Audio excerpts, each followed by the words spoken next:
నమస్తే అందరికీ. ఐఎమ్ చంద్రశేఖర్. మన దేశంలో ఒక ప్రైవేట్ కంపెనీ ఉత్తరప్రదేశ్లో పనిచేస్తుంది.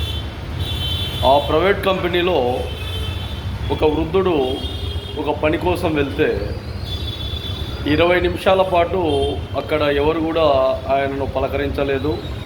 ఆయనకు ఏం కావాలని ఎక్కడ కూడా చెప్పలేదు, అడగలేదు.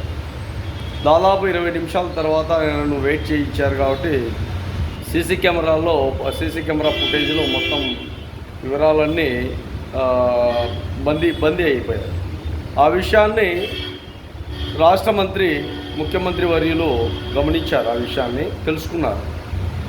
తెలుసుకున్న తర్వాత ముఖ్యమంత్రి అదే 20 నిమిషాలు ఆ కంపెనీ వాళ్ళను మొత్తం నిలబెట్టి వర్క్ చేయించారు. ఇది మీకు పనిష్మెంటు.